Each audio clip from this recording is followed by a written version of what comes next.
Today's Total Soccer Show is sponsored by SeatGeek, the smartest, easiest way to get tickets to live events. Total Soccer Show listeners can get $20 off their first SeatGeek purchase. You just download the SeatGeek app, you enter the promo code TSS, easy to remember, TSS, for $20 off your first SeatGeek purchase.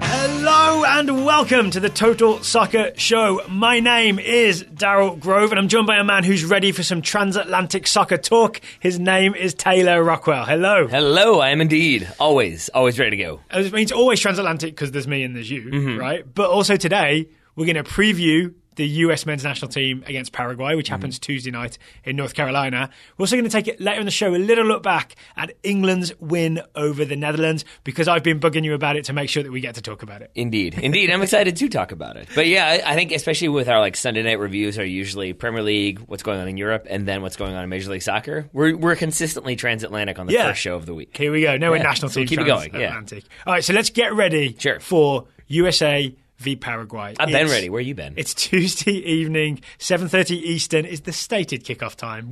It's going to be closer to 8 o'clock, isn't it? I would assume By the time we get there. It's on Fox Sports 1, so everybody can watch it. It's also on, I believe, Unimas. First question.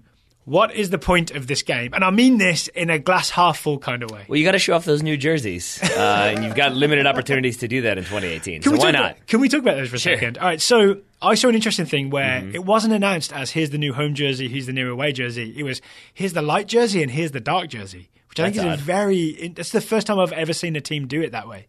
Well, that might be going back to our conversation from a couple weeks ago about the way teams do things in North American leagues versus the rest of the world. Yeah. That I think in some cases you don't usually I feel home team wears the color they want to wear. Yes. Or the lighter color at times. It's the color they're trying to sell is what you wear. Yeah, and so I wonder if there's an element of people might not get the home shirt and the away shirt. People might be confused by that if you're trying to sell it to a more general audience. Maybe US Soccer were prepared for that complaint. When you launch the new jerseys, then you wear the away shirt first. Then everybody does complain about it, I think kind of correctly. So they've labelled it light and dark shirt. But also, I would say maybe for a national team, you don't ever want the away jersey is a possibility unless it looks particularly cool. But more often than not, you're going to be seeing them at home. They're going to be wearing that home jersey. Yeah. So maybe there's been a down. I would not put it past US Soccer, who have not updated their website in specific ways and changed things, to constantly be looking at merchandise sales and figuring out better ways to get them to sell. There's a graph somewhere. And I would not be surprised if they thought, we're not selling the away jersey as much as we should, but if we market it as two different shirts, each one likely to be worn, then maybe that would work out for them. They need a better slogan than that. All right, but to the action on the field. All right. So what is the point of this game in March against Paraguay? And I think we should say this as people who are 100% going to watch that game, are going to be somewhat excited to watch that game. We've got people listening to this show who, even if they're not obviously we're not pumped about not going to the World Cup, but people will still be sort of tuning in and watching, right? Yeah. So what is the reason that we're so excited?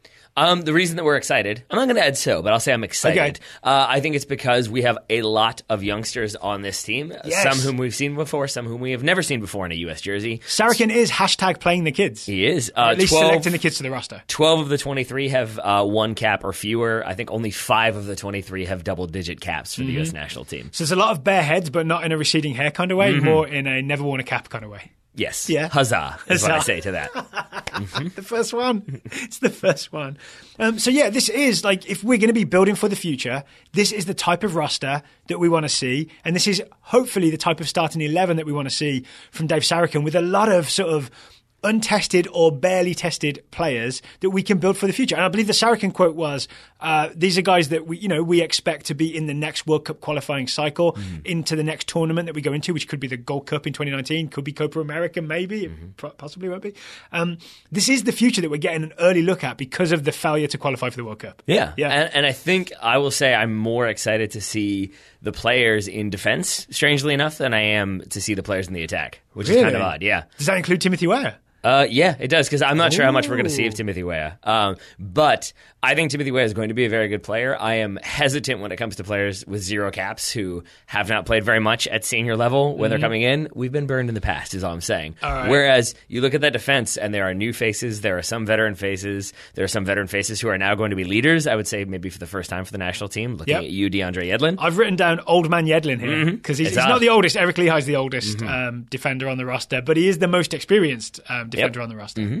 Yeah. So I think that's where my enthusiasm is, and I do also think, I know we're trying to stay positive, but I will also say that you don't have that many attacking options with this team. You don't have a battle for it's clearly going to be this guy, but this guy could challenge, or maybe it's this guy Only too. 3 forwards named officially. Exactly. So I think it's going to be more interesting for me to see who is in the defense and how they look than it will be to see who is starting up top, for example. Okay, so before we get into sort of picking our 11, which I believe is what we're here to do, it's on my piece of paper, let's think about who we're up against in Paraguay.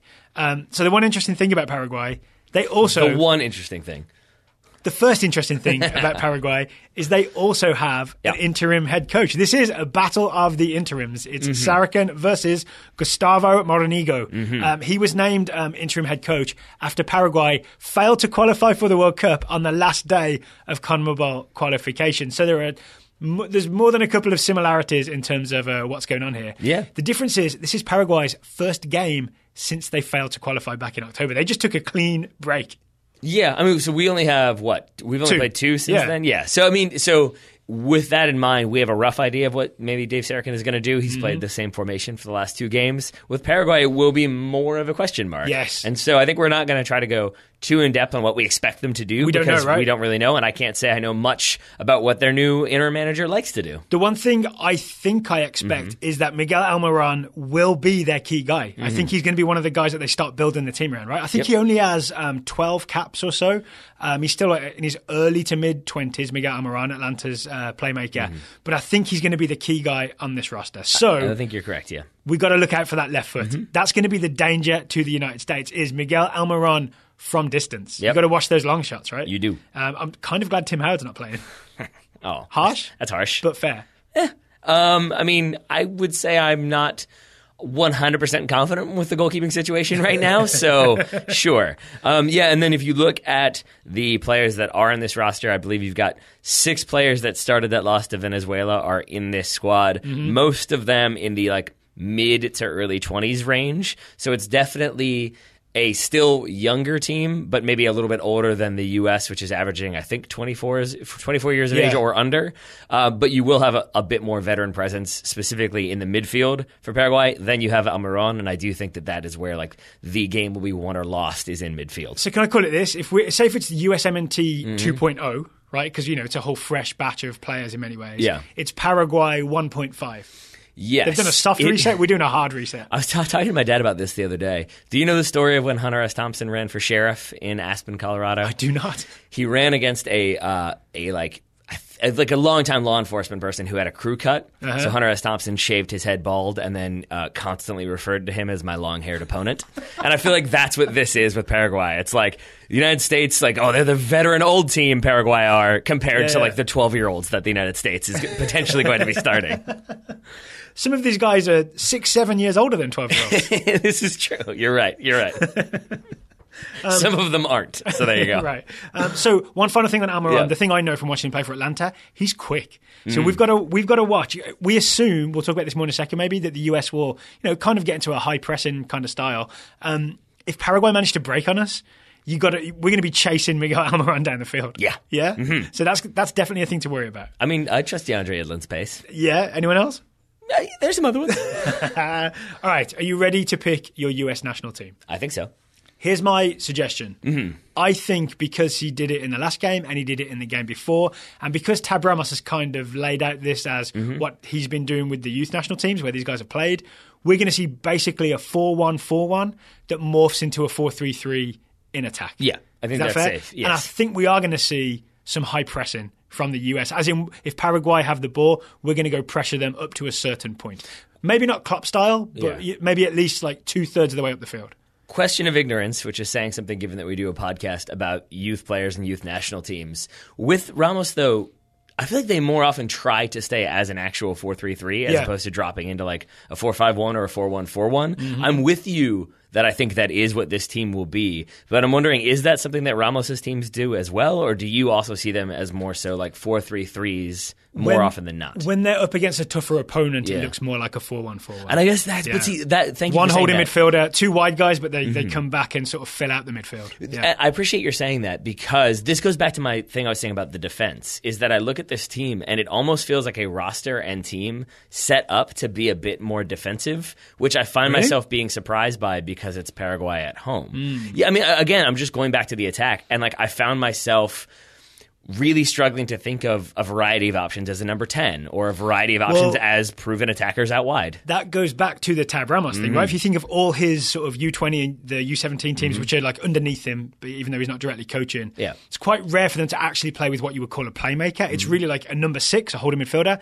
and then 2 number 8s who are hardworking, right? And then sort of attackers / hardworking wingers. There's never just one guy who is...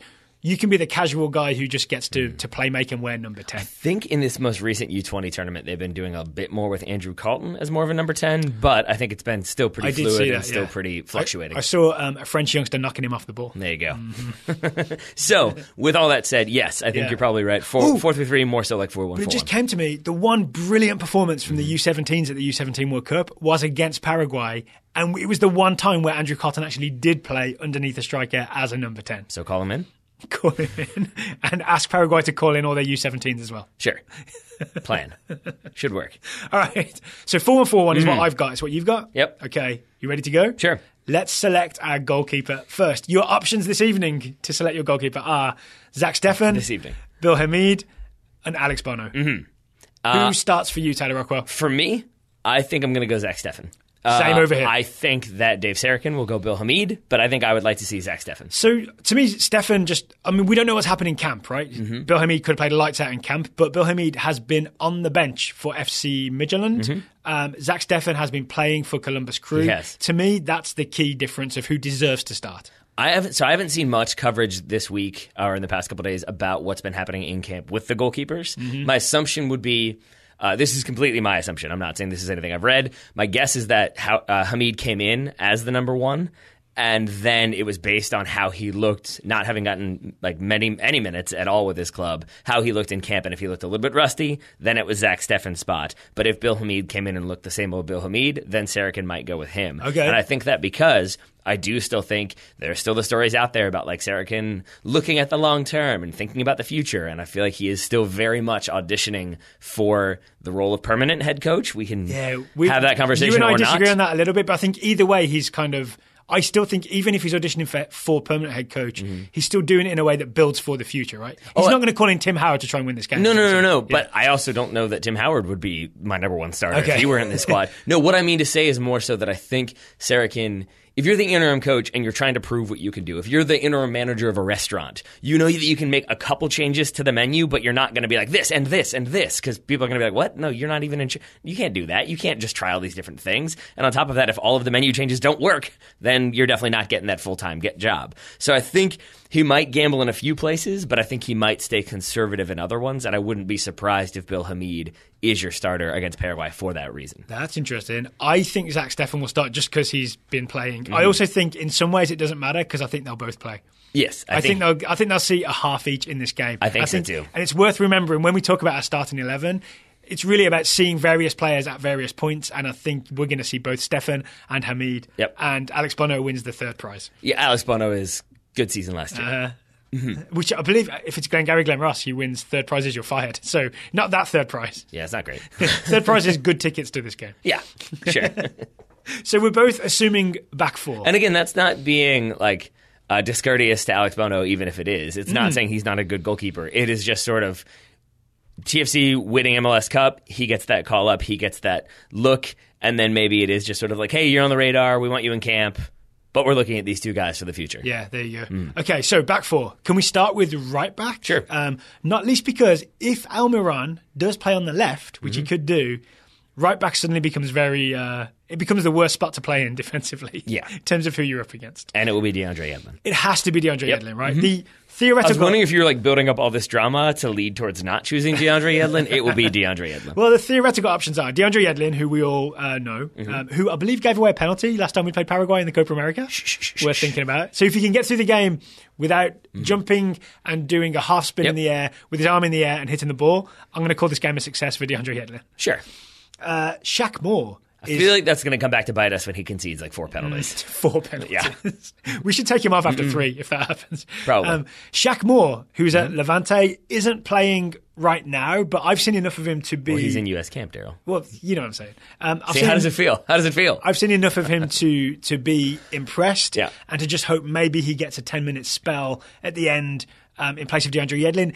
Even if he doesn't, I think it's a big thing for him to have been called into camp and be part of the big show. You know what I'm saying? Yeah, and with that in mind, I would say that I kind of feel for Eric Lehigh here because he, I have a feeling, is going to be in the role that we sometimes see Alejandro Bedoya in with the senior team, especially in years past, where it was sort of like he is the number 2 in a lot of options. Yeah. But because he's the number 2, you're going to start with the number 1, and if you're having a random friendly, maybe you're going to try the number 3 just to see what he can do. So I wouldn't be surprised if we don't see Eric Lehigh, but I don't think that's necessarily a criticism of his game. I think it's that DeAndre Yedlin is the obvious right back starter, and then maybe we want to see what Shaq Moore can do in the final 15. Because to fill this out a bit, right, there are 2 right backs we just mentioned, Yedlin and Moore. There are 2 left backs in Robinson and Villafana, and then there are 3 centre backs in CCV, EPB, and Yeah. Matt Miazga. I feel like Eric Lehigh is like the emergency option in all 4 spots. Yeah, I think so. Which is a shame because it might mean that he doesn't play. Yeah, and again, that's what I'm saying is like it's a strange thing to have a guy who's somewhat of a veteran, somewhat of an established presence, but we still might not see him play. But I also feel like Tom is fast forwarding for Lehigh. He's sort of like, I'm just getting my US career started, and suddenly I'm the guy. Suddenly he's going to be 30 years old pretty soon, right? And then he's the guy who's there just to be the experienced head. He's like, well, I didn't even get to have a proper career. Yeah, right? Come on. Exactly. But he's got a puppy, so he's fine. But yeah, I won't be surprised if we don't see much of Eric Lehigh. I won't be surprised if we do see him, but I also won't be surprised if we see him in the friendlies still to be played this coming summer. I see. Okay, so central defence. I mentioned earlier the options are Cameron Carter-Vickers, Eric Palmer-Brown, Matt Miazga, and maybe Eric Lehigh. Didn't Shingardian suggest that maybe Lehigh would start because we're playing in North Carolina where Lehigh went to school? For 1 year? Yeah. That wasn't me criticizing Thomas Shavitz. I've just seen that a lot, that and the Anthony Robinson, because he was born in North Carolina or his father played in North Carolina. I forget which one. I think he's born in England, so his father must have played for UNC. And so it's a homecoming for him as well, quote unquote. Got to find those narratives. I think Shingardian's point was that you might see Miazga and Lehigh because they've got the veteran presence, and then you see CCV and EPB later on. I am much more inclined to think that we see CCV and Matt Miazga start. Isn't there a quote from Sarachan that basically which is informing that? Yes. Do you have it in front of you, or are we going to paraphrase it? Let me see if I can find it very quickly. He said, this is going to come as a surprise to you, Dale Grove, the center back. This is interim assistant to the original manager, Dave Sarachan. Correct. / straight fruit. It's a huge position up the middle of the field, and watching both Matt and Cameron, each have been logging significant minutes and playing important roles for their clubs. Each made a good impression on me when we had them in our roster against Portugal last November, and I think this is just a continuation of giving these guys more minutes in a game in an important position for us. It's a great opportunity for them. In Eric's case, he's had less time playing in a new situation, playing on loan. He's a player I don't know as well, but someone who has a great pedigree. And then he goes on from there. But it sounds very much like we want to get him in this camp to see what he can do, and maybe we want to get him 10 minutes at the end of the game. But we're going to go with the established ones to start. Half or half an hour. He gets 6 subs in a friendly, so he's got some subs to burn. He does. I think it will depend on how the rest of the game goes. Is it only 6 or is it 7? You always say 7. I'll never correct you because I'm too polite. But I appreciate 6. that. Okay, cool. Now I'll know that forever. I know that because it's ingrained in my mind because it's all Sven-Goran Eriksson's fault. When he changed the whole England team at halftime one time, then FIFA soon after introduced rules that it was max 6 and stop messing around, Sven. All right. So max 6, maybe 7. Who knows? Yeah. So I think maybe we'll see him get a few minutes at the end. All right, That's my guess. So No. CCV and Matt Miazga to start. That is a partnership that has played together before, right? In sort of U20 World Cups. Yep. So they know each other. There is that strength to it, right? Yep. Can we just touch on, people don't know, the Eric Palmer-Brown situation? Signed by Manchester City in January, sent out on loan to a Belgian team that... Kortrijk. Oh, good work. Yeah, something like that. But he's only just got there. That's what Sarachan's talking about. Like he's only played maybe 3 games or so now. So it's not as if he's fully settled. And wasn't he essentially saying? Sarachan was saying, I basically just haven't seen that much of him. I don't know him that well. Yeah. So this is another one where it's just... I'm getting to know him throughout the week. Yeah, so it's another one of just get him in camp, get him to... I would like to see him start over CCV if I was picking my favourite 11, because I think he's much better with the ball from what I've seen. Like, I like Cameron Carter-Vickers, but I think he's not as sharp on the ball as Eric Palmer-Brown. So I'd love the more ball-playing partnership of EPB and Matt Miazga. I'm not going to get it now, am I? I mean, you might, but no, I don't think you will. I think, and especially because, I mean, Miazga has obviously been having a very good season with Vitesse. CCV, I think, maybe deserves a start just for playing himself back into consideration. True. The Sheffield loan did not end up working out. He goes back, goes on loan again. Seems like that Ipswich one is down. working out better with Ipswich. I think the magic he of Mick deserves McCarthy. It. Of course. Yeah, it He's makes a magical everybody man. a better player. Except for Roy Keane. But yeah. Okay. And most of the Wolves squad? So, hey. And the other 8 squads he's managed? We got us to the Premier League. Actually, no, he's been with Ipswich for a while, hasn't he, McCarthy? Okay. Yeah. I take it back. But the Roy Keane point remains. To the left backs. Sure. To the left backs. It is the future, Anthony Robinson, or the present, Jorge Villafana. Yes. Or the man whose life is on fast forward like the Adam Sandler movie, Eric Lehigh. Which movie is that? There's a one with the remote control. Oh, Click? Click, yeah. Okay, yeah. okay. I was trying to figure out. All right, I'm with you now. So Lehigh's life is like Click. Gotcha. This is one where you said you wanted to see EPB, but I feel like you went with CCV. I mean, I wrote EPB, then I saw that Sarachan quote, Yeah. and then I went CCV. Well, I have stuck to the man I want to see. I have Anthony Robinson starting. Even Yes. if maybe that won't happen, it's what I want to see happen. So it's same here, and the reasons are that Anthony Robinson is a very exciting player. When he gets forward, things happen. He's going to dribble at people. He's going to play quick 1-2s. He's a very sort of confident attacking player from left back, right? He's maybe not so great defensively, but I would say neither is Jorge Villafana based on what we saw against Trinidad in that game that we lost to not qualify for the World Cup. Being honest, I think I've probably seen a combined total of 5 minutes of Anthony Robinson play, so I really can't say, like, we've read infinite scouting reports about him, so I feel very familiar with him, but I really can't say that I feel very confident in terms of being able to say, like, oh, he does this well, but not this well.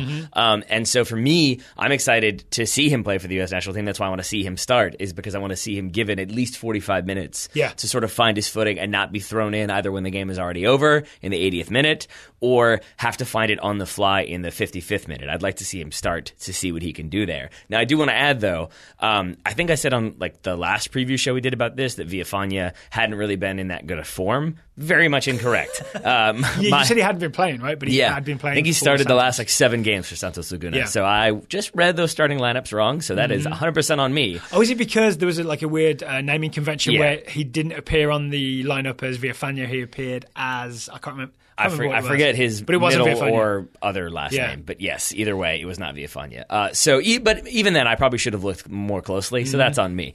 So I also wouldn't be upset to see Villafana. It's just I'm excited to see what Anthony Robinson can do. I'd be mostly disappointed. Really? So if Robinson didn't play, is what I'm saying. Because I think I've seen more of him than you, not least because I did that podcast, it'd be like 3 months back with Adam Bells of Scuffed. So I knew we were going to be talking about him, so I went back and watched a lot of Robinson footage. And I think the phrase I come up with is, he's got a shimmy, a winger's shimmy. That thing where he'll just feint one way, go the other way. And it's been a while since I remember having a fullback for the US who I really thought, you're going to go past people. You know what I mean? Yeah. So that's my very specific prediction for this game. Anthony Robinson will shimmy and get away from someone. And I think down the left.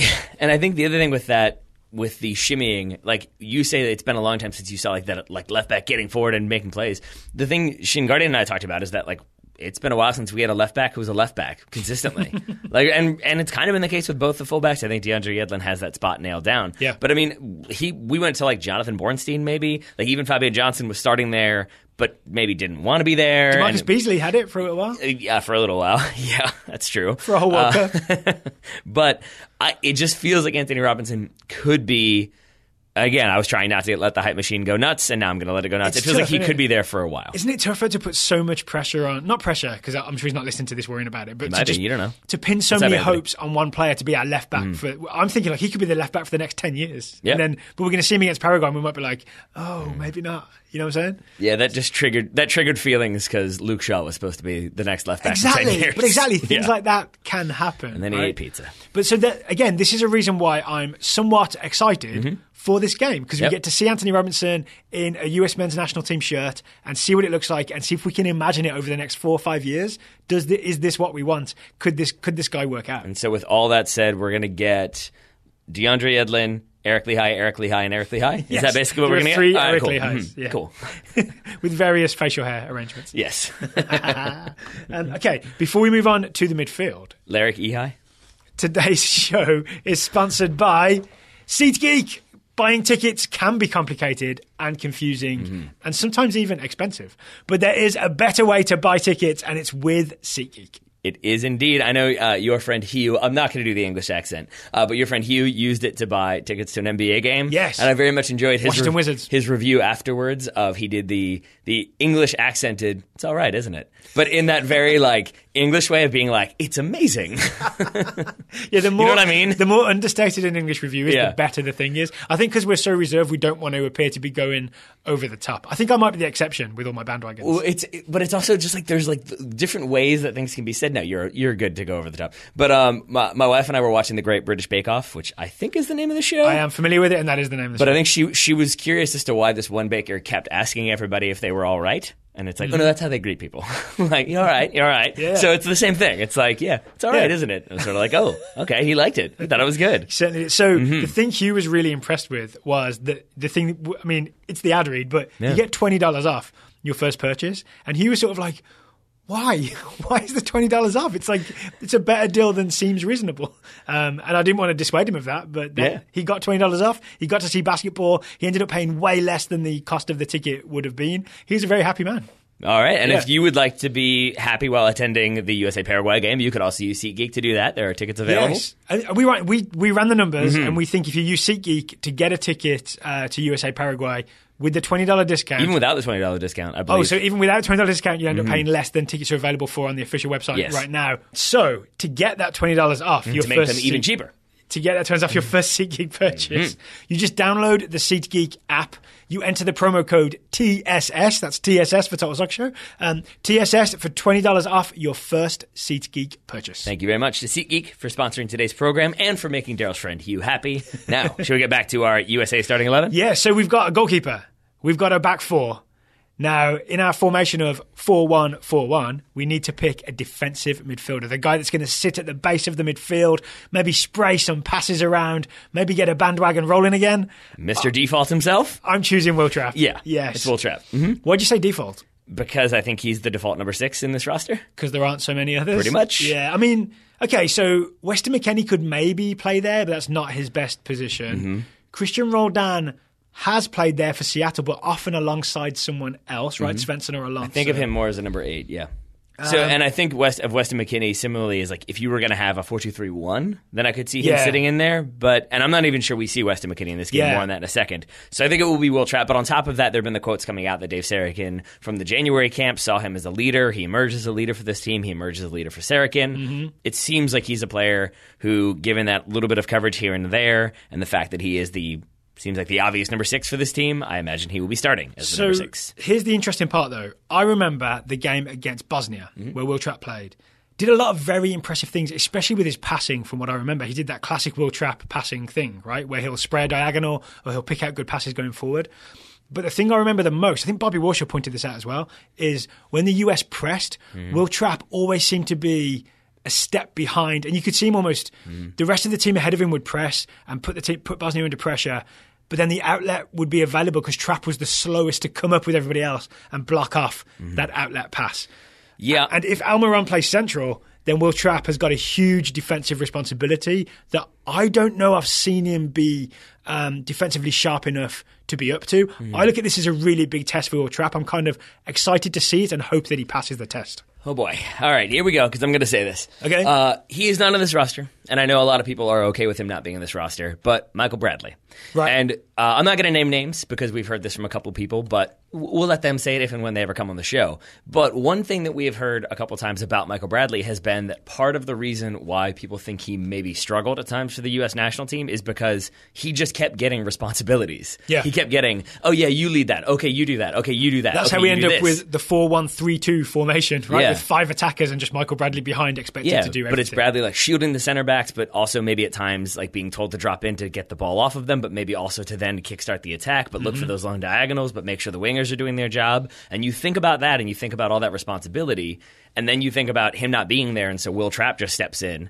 And I imagine that if you're looking at the number 6 to be played the way Michael Bradley plays it, you're not going to be able to do that if you're Will Trapp coming in there, because Bradley has been doing that and getting all this responsibility slowly added into his game. Whereas Will Trapp, it's just like, here's all the homework, do it in a day. Like it would be a very difficult task. And so I guess I'm excited with all that said to see how he responds in this game, because maybe it was that like, whoa, I got to do all this stuff. Yeah. And so he's thinking about, are the center backs pushing? And that's why he himself then is a step late stepping. But maybe in this game with a little bit more experience, a little bit more time in training camp, maybe he's able to do that a bit faster. But the thing I like about this 4-1-4-1 shape is that instead of it being the Bradley 4-1-3-2 we're thinking about, there's Bradley central, and then there's just 3 attacking midfielders ahead of him. Right? Like theoretically, his central midfield partner was Christian Pulisic. He was just up there being an attacking midfielder. At least with Will Trapp, as we expected, he's the defensive midfielder, and he's got 2 sort of regular centre midfielders ahead of him, like a 6 and 2 8s, essentially. So it's not like so much responsibility is on him. All he's got to do is step up and like add the extra pressure. He should be capable of doing it. I want to see him do it. I agree. Yeah? I agree with that wholeheartedly. So then we've got him there. I think we've got a lot of similarities in our lineups. That said, it gets a little bit difficult with that then like the 4 in front of Will Trapp. Yes. So 2 centre mids, a right mid and a left mid. Yes. Yeah. Part of the reason why we think it's difficult is because I had Weston McKennie penned in. Not penciled in, but penned in. And then this was my thing with like the CCV Miazga quote for you. This was mine where we came in and you were like, did you know that McKennie's still kind of injured? And then I read the comments and the quotes from Sarachan about like, well, he came in injured. We're seeing where he goes. He's hinted that maybe we won't see him against Paraguay, that they just wanted him to know that he's still very much in consideration. So I still have him in my starting 11, but maybe that's more so because I want him to be there than I think he'll be there. All right, so let's do a plan A, plan B, right? Sure. If McKennie is healthy enough to start, then my assumption is he starts as one of the 2 central midfielders. Yep. Right? We would both agree on that. Who would/should his partner be? I want it. It's a tough question. I right? want it to be Tyler Adams. Okay. And all the indications are that that's where he has been getting more minutes in camp, is central than out wide. But again, I was saying you don't have that many wide attacking options, especially on the right-hand side. And so, like, I feel like one of the only other logical options is to put Darlington Nagbe on the right, and we've seen that, and it did not work. So my guess is going to be that you see Tyler Adams out wide, which I think means that you see Darlington Nagbe as one of your midfielders, central midfielders. Can I give you a Tyler Adams quote Sure. from Dave Sarachan? I think somebody in the press conference asked him, and Sarachan said, he's versatile, is Tyler Adams. He can play a lot of roles. We've looked at him in wide roles and centrally. Right now, we have a little more in the middle. It's not a 100% clear sentence, but I think it's accurate to interpret that as being we have so many central players that will use him out wide. Yeah. Does that sound fair? Yeah, I think, if I were to extrapolate that further, I assume it means we have so many central players and therefore fewer wide players, and he can play wide, so he's going to play wide. And if you remember back to the November game against Portugal, the right-hand side of the US in a 4-1-4-1 was DeAndre Yedlin at right back, Tyler Adams at right mid. And I think, to my memory, Tyler Adams was excellent in that right mid role because he was sort of energetic, buzzing around. He was really good at putting pressure on players in that pressing way that maybe a more sort of, attack-first type player would not be so good at. I quite like the link-up with Yedlin and Adams. I think I'd be on board with a DeAndre Yedlin, Tyler Adams right-hand side, especially if Weston McKennie is playing centrally. Yeah, I'm good with that, and I think that makes sense. So then, it seems like then we've got, if we're going to go with like the plan A, that we've got Tyler Adams on the right. That would be Weston McKennie, and I'm going to assume Darlington Nagbe for you in the middle. I think so. I mean, I'm fascinated by this because I don't think of him as someone who can really pressure the ball in a really effective way. He's not the best defensive-minded midfielder we've got. But if he's on the roster, you would think he's there to play, right? And there's still always the big upside of Darlington Nagbe is that when he's on, he is on. And he 1-2s and he moves and things just happen around him. He glides with the ball, opens things up.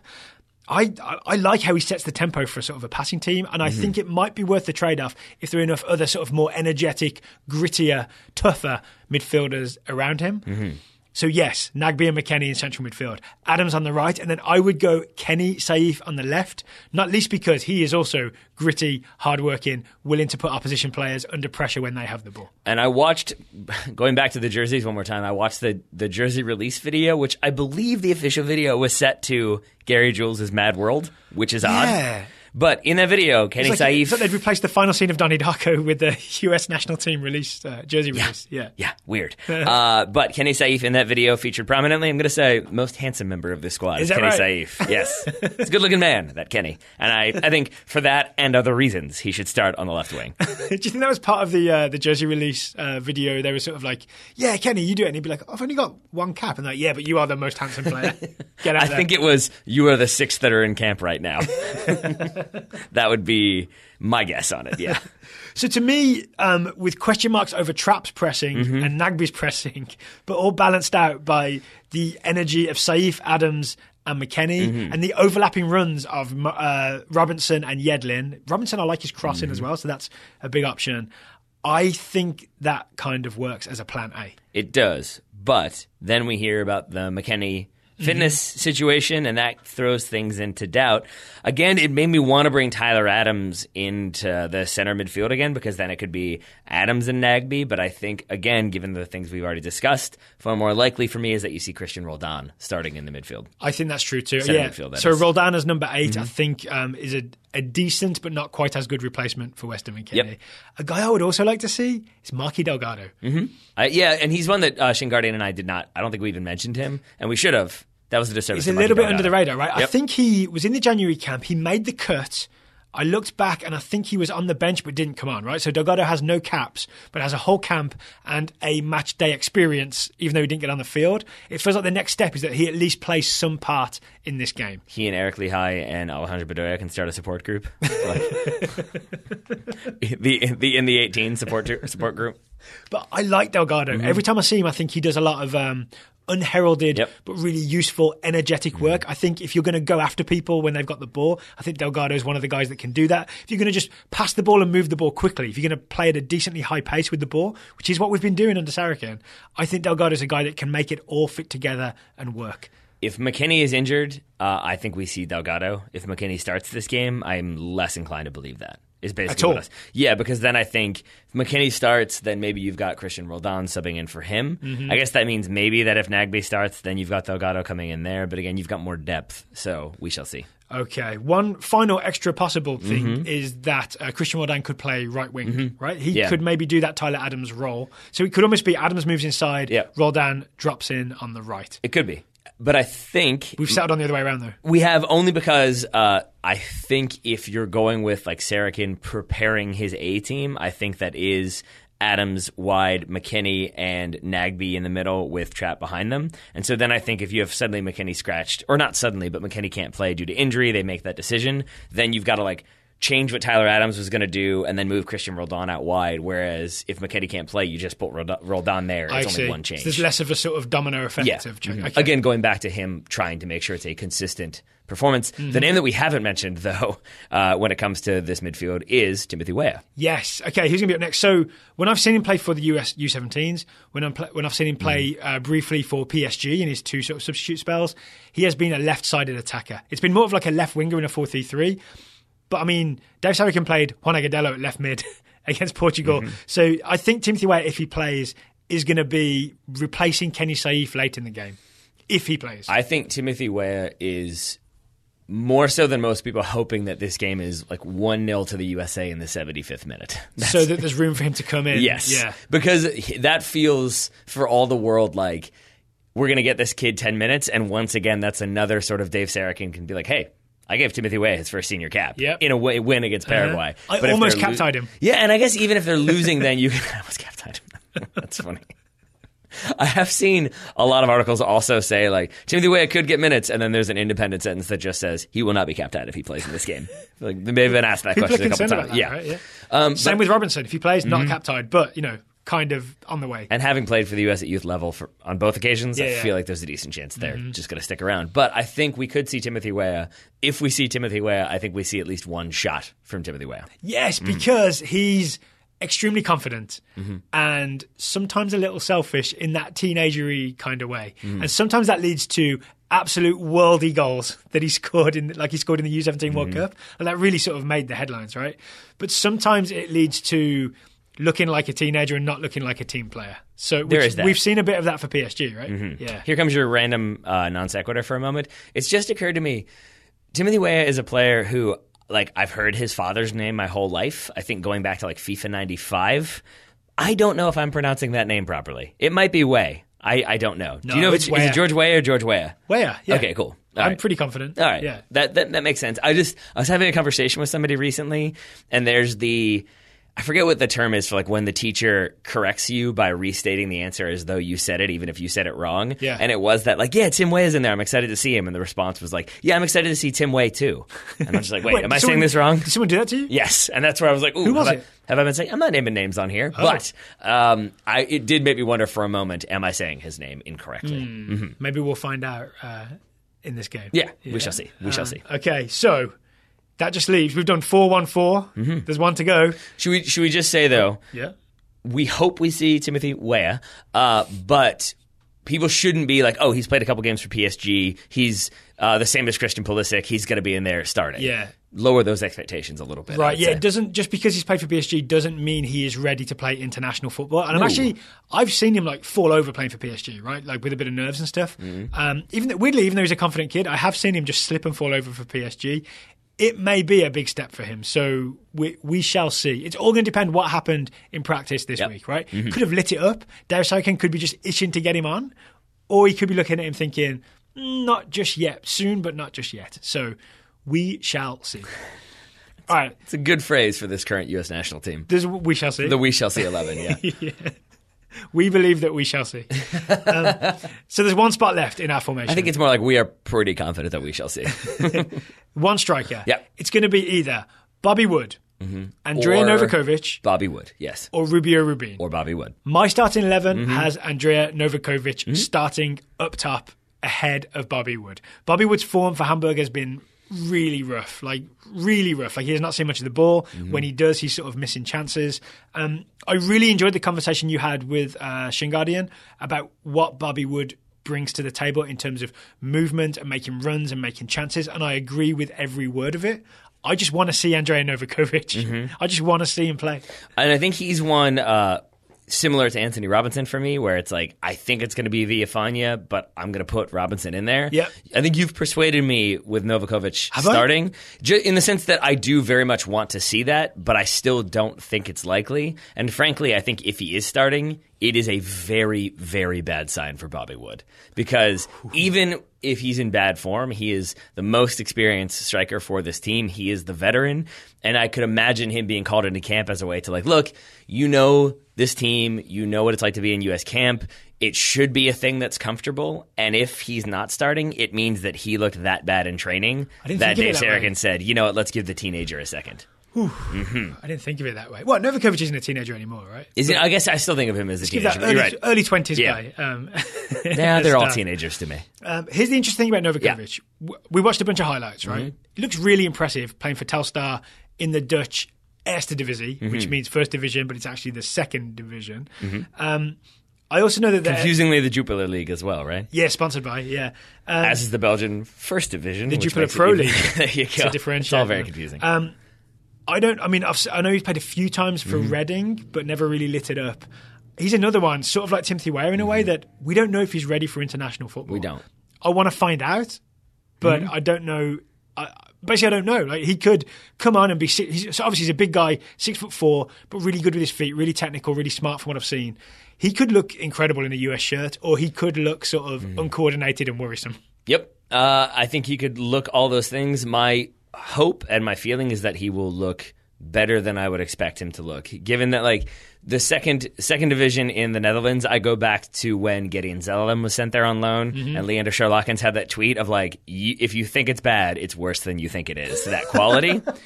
But and to underline, it's young Ajax, and young PSV, and all these sort of youth/reserve teams for the big Dutch teams are essentially playing in the Dutch Eredivisie, right? Yeah, and I would be concerned, except that as we've talked about before, maybe Travis Clark and I did, and then you and I did as well.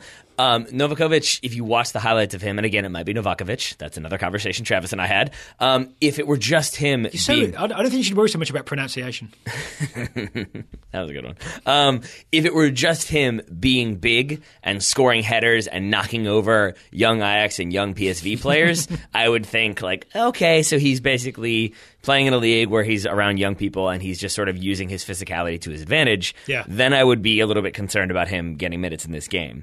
But what we've seen of him is a big guy who makes very smart runs and finds spaces and drops into the midfield to pick up the ball, but can also stretch defenses. Using his head, but in a different way. Exactly. Well said. And so that's why I'll put him in my starting 11 as well, even if I don't think he'll start. But I do think he's one, going against what I said about Timothy Weah, that like if the United States if it's 0-0 or if it's like they're 1-0 down and Paraguay are parking the bus, then maybe you see one of the midfielders withdrawn and you see him come on as a second striker, and I wouldn't mind that either. I can't remember the last time. I'm not advocating we do this, but I can't remember the last time that the US just had a big guy in the box and we were just sort of like, aim for the big guy, let's see what happens. Connor Casey? Yes, it probably was in sort of one of those pre-Hex World Cup qualifiers. I'm thinking. I'm sure there's like another one in there that I'm forgetting, but that's the one that comes most readily. It's been a while, mind. right? Yeah. And I don't think that's never a good plan A. Robbie Finley, or even B. No, he's not that big, right? No. But sometimes you need that sort of plan Z, where it's just like there are 3 minutes to go. We need a big dude, and even though that's not Novakovic's strength, I like the idea of us having sort of that weapon that we can possibly use if we desperately need to. Yeah. So I'm good with that. We mentioned briefly Rubio Rubin. Yes. Do we think he gets some minutes? Well, here's the interesting thing about Rubio Rubin. I've seen him play more wide than central, right? Even when Red Bulls played Tijuana in the CONCACAF Champions League, he got an assist, right? But he essentially played as a left forward. Yeah. And I think the face I was just making, listeners, I was making a face, is I was thinking, could he start on the right? But you're right, he's been playing on the left more often. So I don't see it being like a double position change to him making the U.S. team. So should we add him to the squad 11? No, I'm going to add him to the list of late game substitutes, potentially, right? Suddenly I feel like we've got 12 substitutions. We've got too many. We've got new Sven it. We're the new Sven. And I have it on good authority that you can only make 7. For the record, it's 6. 6 subs. You're welcome. I'm that teacher that would just straight up correct you. That's fair. So once again, the game is listed as a 7:30 kickoff in Cary, North Carolina. It's on Fox Sports 1. We have a league game that night. We're going to miss kickoff. We'll be back. It's a league game, Smokey. We're going to record it and make sure that we can watch the whole thing. We'll have a review out for you Tuesday night of USA Paraguay. And to keep that one going, Paraguay, just so you know, this is not the Hex. There are rules here. It's a friendly. Today's show is sponsored by Blue Apron. Blue Apron is the leading meal kit delivery service in the United States.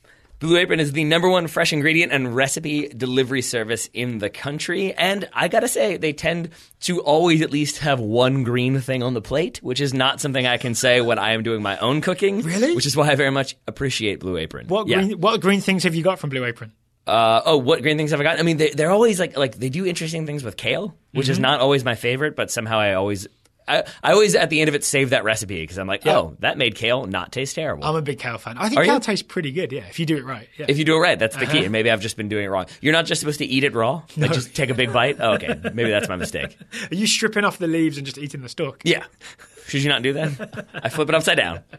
I start from the bottom. So the good thing with Blue Apron, by the way, this is an ad read in case anyone didn't cotton on. The good thing with Blue Apron is they send you the recipe card and you have the specific ingredients and the specific amount that you need.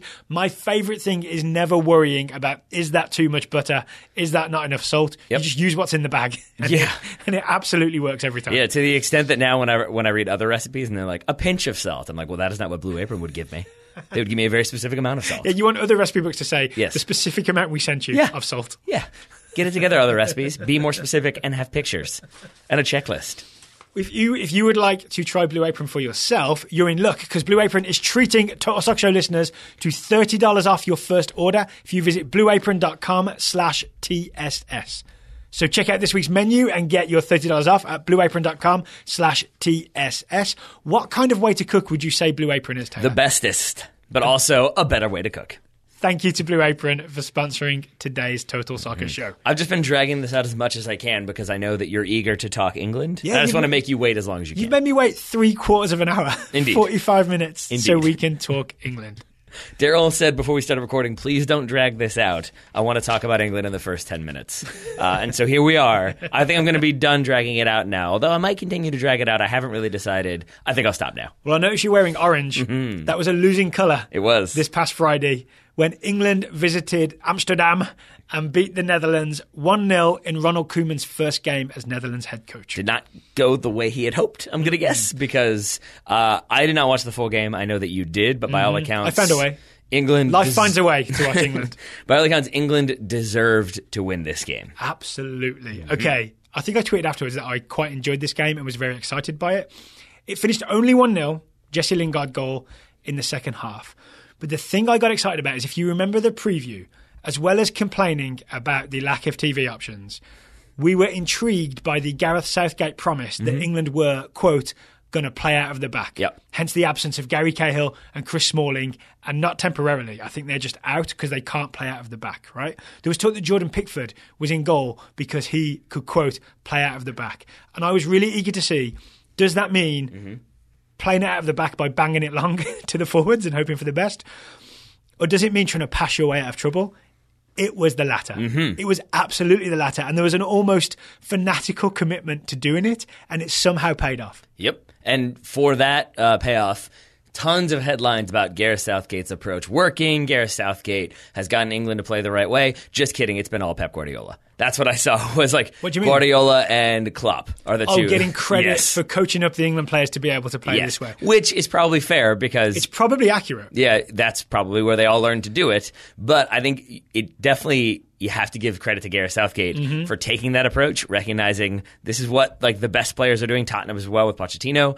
And so let's make this happen. And it seems like he has. And it seems like he's gambled a little bit with some of his selections to really kind of be ruthless. Well, here's the biggest gamble. So we mentioned the Smalling and Cahill absences, right? Man United centre-back and a Chelsea centre-back being dropped from the England team because they don't fit the style. This is new. This has never happened before for England. It's always been pick the most famous players who play for the most famous teams, right? Starting back three in a 3-5-2, which again is bold for England. John Stones in the middle with license to absolutely play his way out every single time. License to even taunt Dutch attackers. A couple of times he just kind of put his foot on the ball and stared at Das Bost and just let him come towards him before passing it. It was mean, but I loved it. The right centre-back in the back three, Kyle Walker. Massively unexpected to have the old Tottenham right-back, the current Manchester City right-wing-back playing right centre-back for England. It worked. In hindsight, it makes perfect sense, but people laughed at Southgate in the beginning. Did they? I mean, there was a lot of like, why are we playing two right backs kind of thing. I think I had that same level of confusion, but I don't think I was ever close to mocking him because I think it makes a lot of sense why you'd want Kyle Walker there. The left-sided centre-back was Joe Gomez of Liverpool. Yep. He lasted fewer than 10 minutes because he rolled his ankle. Harry Maguire of Leicester came in. The big thing is, I'm not sure of Maguire's pace, but the big thing to me is that this is a quick England team. Every player, when Harry Kane comes back, he'll be the one non-quick player.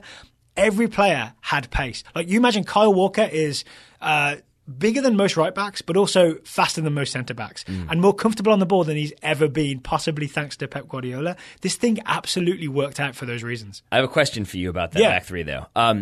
I listened to a couple different podcasts, and a couple of them had different perspectives on those actual center backs, excluding Kyle Walker for a second. Who did you think, if you had to choose, which of Maguire or Stones was the more competent bringing the ball out, and which did you think was more confident passing the ball out? I'm going to say Stones for both. Okay. Yeah. Interesting. So I think Stones sort of... Did you say competent or confident? Sure.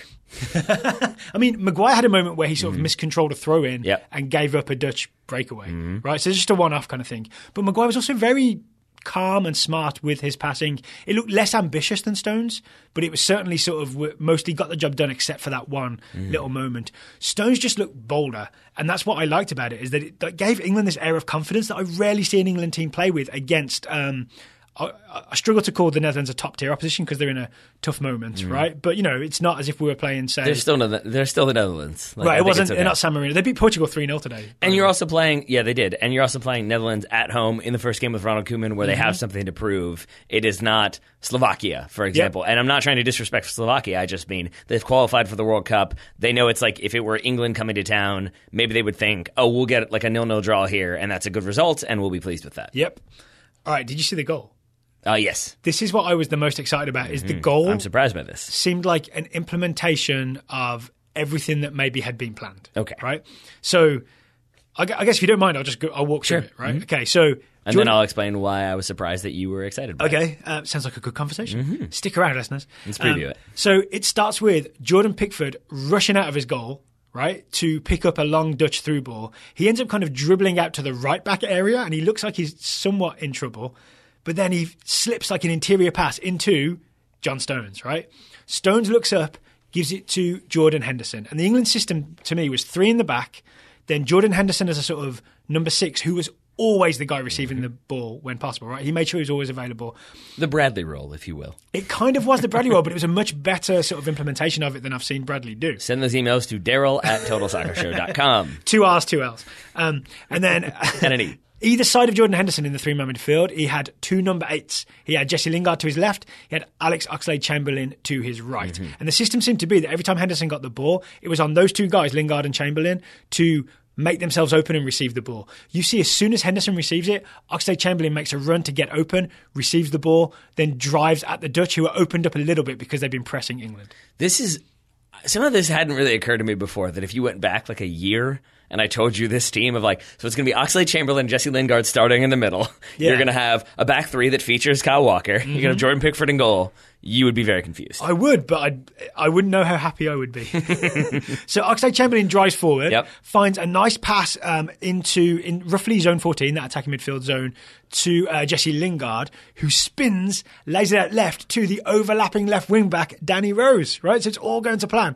Rose crosses it in. It doesn't find Rashford or Sterling. I can't remember which striker he's aiming for. But when it's cleared, Lingard's at the top of the box to hit it, to score, to make it 1-0. So the reason I'm excited about all that is because the pattern of play is what England had been trying to do, and that's how they got 1-0 up. And here is why I'm surprised, because that pattern of play did not feature Dele Alli. And I know how much you love Dele Alli. I do. I think we were both surprised not to see him starting.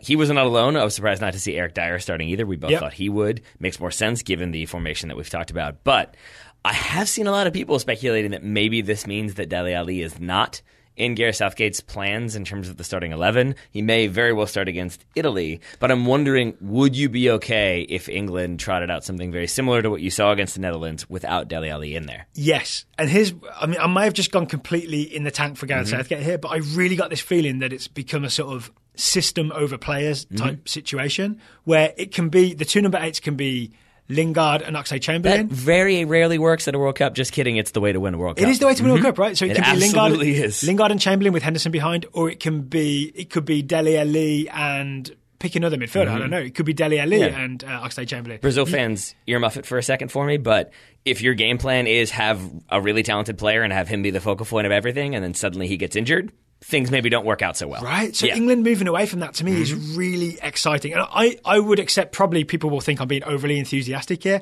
I don't think England are going to win the World Cup. But I think I've said this before and been wrong, but I think England... I want to take that quote out of context. I'm not being overly enthusiastic here, but England aren't going to win the World Cup. Bad sentence structure, but you know what I'm saying. Yeah. I'm not excited because I think they're going to win the World Cup. Yeah. I'm excited because they're going to go to a tournament. Assuming Southgate keeps going with this, I'm going to know the style of football that they're going to play, and they're not going to embarrass themselves, right?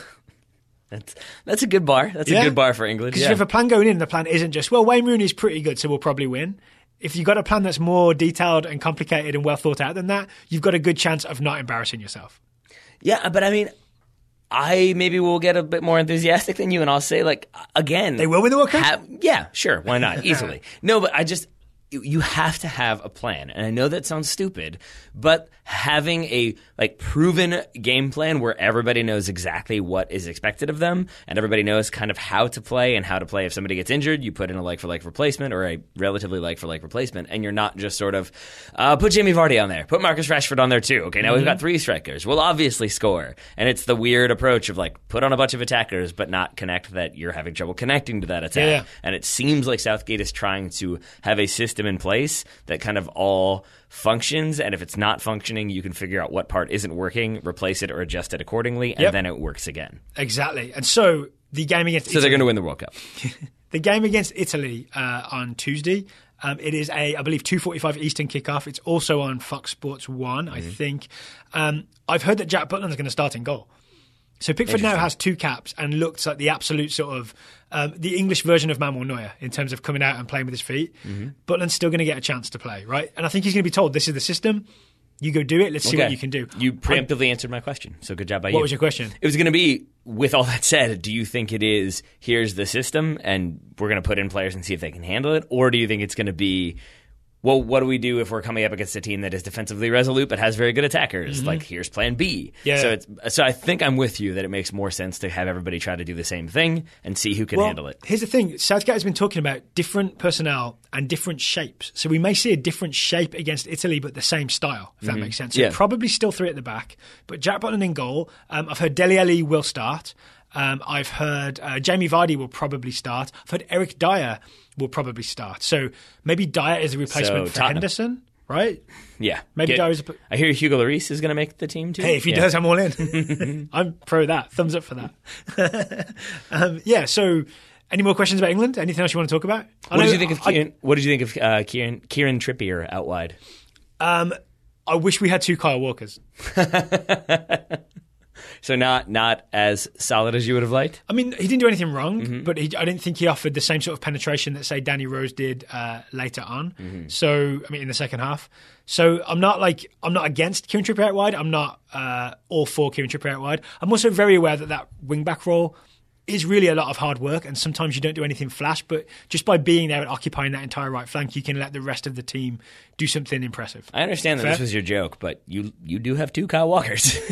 Get Kyle Walker Peters? Yeah, get him in there. He was playing for the under-21s there you go. Left back and doing quite well. Call him up. Okay, so then final question becomes, if you had to choose, would you then rather see Kyle Walker start as one of those back 3 center backs, or would you rather see him as a right wing back? I think after Friday, I think I'm happy seeing him in the back 3 because he offers that sort of pace and recovery speed and comfort on the ball. I think it all kind of made sense. I think it might be a thing that we've stumbled into that might absolutely work for England. Yeah, I lied. One more question after that. Left wing back, Danny Rose starts. Yep. Seems like you were pretty impressed with him. Subs off for Ashley Young. Yeah.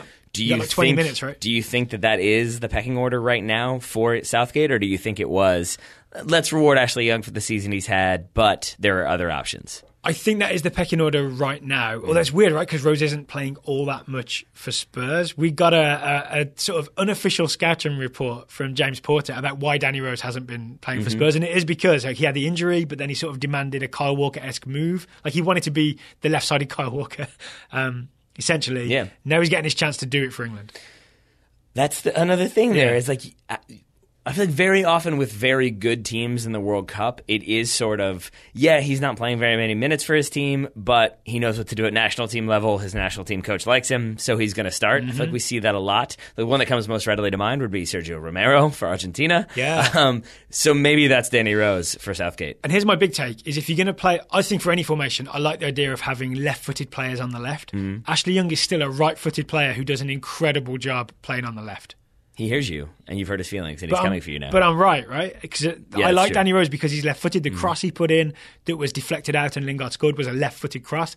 Ashley Young would have cut back and crossed it in with his right. Or cut inside and shot and scored. And when he does that in the World Cup, you'll rue the day. I'll celebrate the day. At the same time, Maguire, who came on, played left centre-back. Joe Gomez, who started, played left centre-back, right-footed.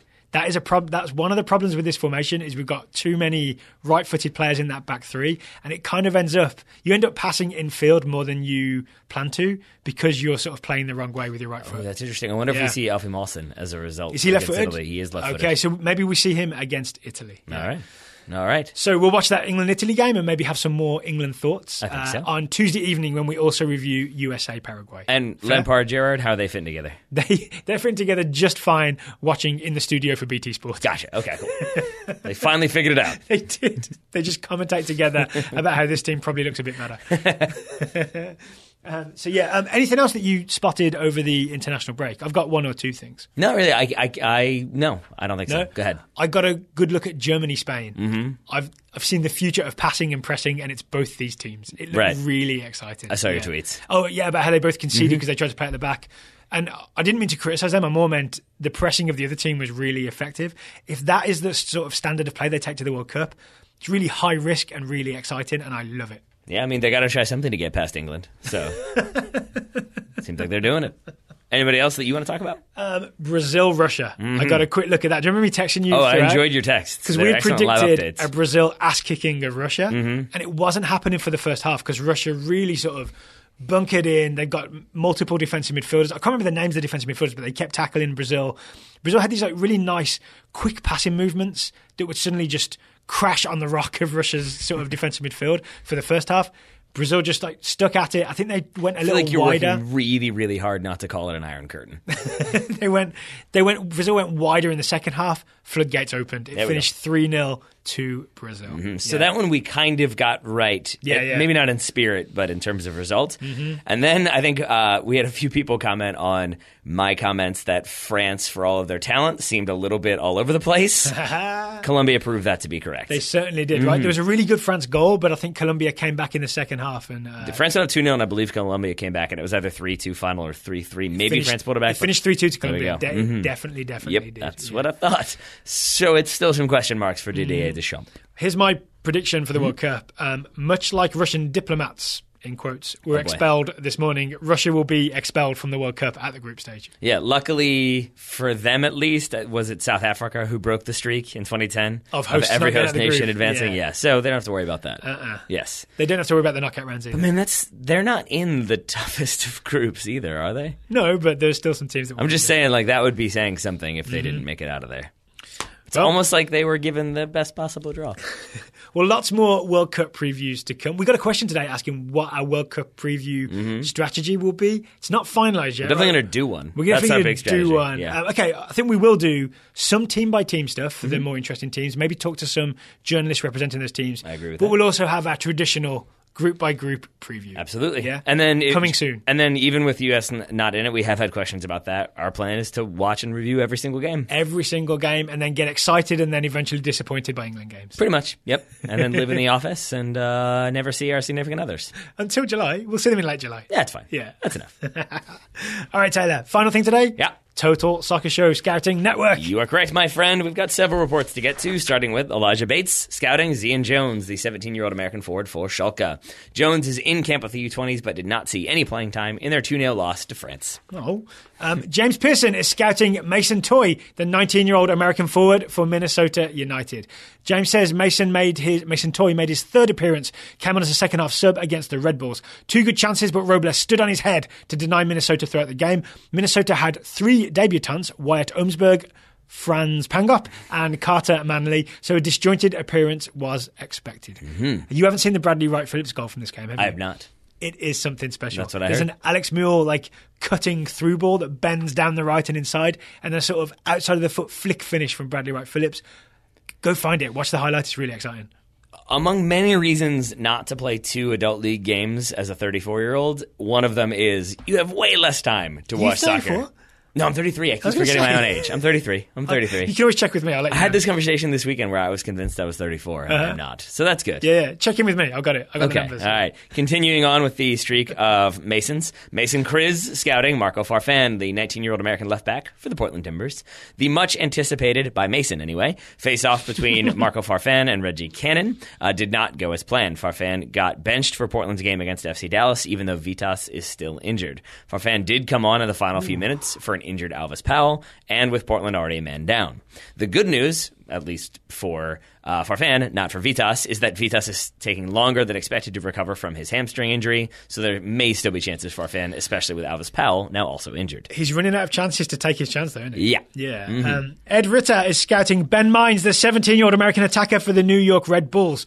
Ed Ritter says Ben Mines did not play in the Red Bulls 3-0 win over the Loons of Minnesota, but he was the focus of the matchday poster. As an aside, coach Jesse Marsh has taken a page from Claudio Ranieri's playbook. The team has been promised beer and pizza after every fourth clean sheet. Last night was the fourth in all competitions. Reports are there was definitely beer in the locker room, but no word if young Ben imbibed. We'll say for legal reasons that he definitely did not. That works. Russell Varner scouting Hugo Arellano, the 20-year-old American defender for the LA Galaxy. Arellano apparently got in an altercation with Colorado Springs' Adrian Vera last week and has been suspended for Los Dos' next 3 matches. Despite not wearing the captain's armband, Arellano seemed like one of the more vocal players, particularly when it came to the referees. Russell just had no idea that it later led to fisticuffs, so maybe that vocal nature was not ideal. You go. Do the talking with your feet, not with your mouth or your fists. Yeah. Garen Green is scouting Chris Durkin, the 18-year-old American midfielder for DC United. Garen got to watch Durkin in person in Columbus as DC United fell 3-1 to the Crew. Garen still doesn't fully understand the Audi player index, but assumes that a negative score probably isn't good. Durkin finished with a -5, most notably 4 unsuccessful passes in his own half. And the first goal seemed to be partially Durkin's fault, as Durkin didn't follow Christian Martinez on a 1-2, which left Martinez open to pick a pass to Valenzuela for the Crew's first goal. Valenzuela was the left-back that we couldn't remember the name of. He is indeed. I think Garen, it was a longer report that concluded with, that said, Durkin's team isn't very good, so it's not necessarily his fault. I saw some individual highlights of Durkin throughout this game. He did have some good moments. You know, there's like clever passes and that, like getting himself out of trouble moments that we saw him do under pressure for the kickers. He did some of that for DC. I saw those as well. Yeah. He's good. He's okay. good. There are reasons for optimism, DC fans. Small ones, but still reasons. Katie Sutton, another reason for optimism, scouting Katie Cousins, 21-year-old American midfielder for the University of Tennessee. Katie Cousins reported via social media that she returned to the pitch for UT's spring game versus Auburn. It was the first time that she's played since reconstructive ankle surgery 4 months ago, so good to have her back on the field. Guy Jedwab is scouting Serge Gnabry, the 22-year-old German wide forward on loan at Hoffenheim from Bayern. It's a poem, Daryl. Prepare yourself. Guy says, the Germany roster is here, and Germans have plenty to cheer. But if you are me and scouting Gnabry, his absence will cause you a tear. Gnabry was not on the Germany roster for the March friendlies and had to pull out of the previous Germany friendlies due to injury. So his inclusion in the World Cup squad will come down to the wire. Because I think, as we established, you have to have your provisional roster in by the time those next friendlies come around, so those won't help him either. But he's up against Leroy Sané. Still get in there. So, well, there is that. Yeah. Jonathan Holmgren scouting Alex Iwobi, the 21-year-old Nigerian attacker for Arsenal. Nigeria took on Poland on Friday, and Iwobi got 59 minutes on the left wing in the Super Eagles' 1-0 win. All right, go Super Eagles. Jonathan Holmgren is scouting Foster Langsdorff, the 22-year-old American forward for the Portland Timbers. Jonathan says that Jamie Goldberg of Oregon Live and the Soccer Made in Portland podcast stated in the March 1st show, quote, I think it's going to be a rough go for players like Jeremy Ebobisse and Foster Langsdorff. I didn't see an obvious way that the Timbers are going to be able to get those guys first team minutes, unquote. As such, Jonathan says, it appears that he has returned to Stanford University, he being Foster Langsdorff, to finish his last semester of college. He's been like undrafted. Yeah, or just maybe they're like giving him some time off. Maybe he's going to go study tactics and then he'll come back in. Final report. 101. Yeah. Comes from Robert Newman. I could see Jesse Marsh teaching that. Robert Newman scouting Mason Mount, the third Mason. 19-year-old English midfielder on loan at Vitesse from Chelsea. He's a Miazga teammate. He is. Mount starred in the England U19's 3-0 Euro qualifying win against Latvia. Mount was arguably the best player on the pitch, dominated possession, and scored a brace for midfield. I think you can remove the arguably. England now have a guaranteed spot in this summer's tournament, regardless of their result in the final qualifier against Macedonia. I don't know, because we've got more scouting reports to come, like on later shows, right? But I don't know if we've got reports on Jadon Sancho or Phil Foden. Not yet. This is me shaking my head. Have you heard what's been going on? They've been playing or not playing? They've been not playing for the U19s despite being sort of the stars of the U17 team, right? And the guys with actual first-team experience for big teams. Foden's at Man City, Sancho's at Borussia Dortmund. System, Daryl. It's all about the system. It's about showing up late for practice. Showing up late for practice, Daryl. It's all about showing up late for practice. You can't do it. Apparently these guys got a bit Billy Big Time and were kind of late to practice for the U19s. And I've forgotten the U19 coach's name, but he basically said, all right, well, you guys are benched and you're not playing in this final qualifier. Respect. That's good. You gotta knock it down a little bit. You gotta let them know. So they got to earn their way back into the U19 team. They can't take it for granted just because they're getting those Premier League and Bundesliga minutes. I shudder to think of the articles that were written about that, about them not showing up on time. Because I imagine it's just luckily, like kids these days. Because of the England game and all that, it wasn't a big enough story to catch anyone's attention. That makes sense. Don't worry, it wasn't in the Daily Mail or the Sun, so there wasn't so much finger. It's always a good sign. Yeah. All right. Thank you to everybody who sent in scouting reports today. I've had emails from people who have joined the Scouting Network and are looking for their scout. If you've emailed me in the last week, I just want to let you know I have received it. You are on the list. I will get it to you. I promise. I'm on it. Beautiful. That's good of you. As we said earlier, we'll be back tomorrow late evening/night with 3 victories, right? 1 for England, 1 for our CVSA team, and 1 for the USA. That works for me. We'll talk about 2 of those games. Yes. I'm not sure which 2 yet. I'm pretty sure which 2. The televised ones. Our game, CVSA level, twice. There we go. Taylor Rockwell, thank you, you wonderful 33-year-old, for taking the time to talk to me today. Right back at you, buddy. Listeners, thank you for listening. Not the 33-year-old part, but the rest of it. 33 plus 5. Yeah. Thank you for listening, and we'll talk to you again tomorrow.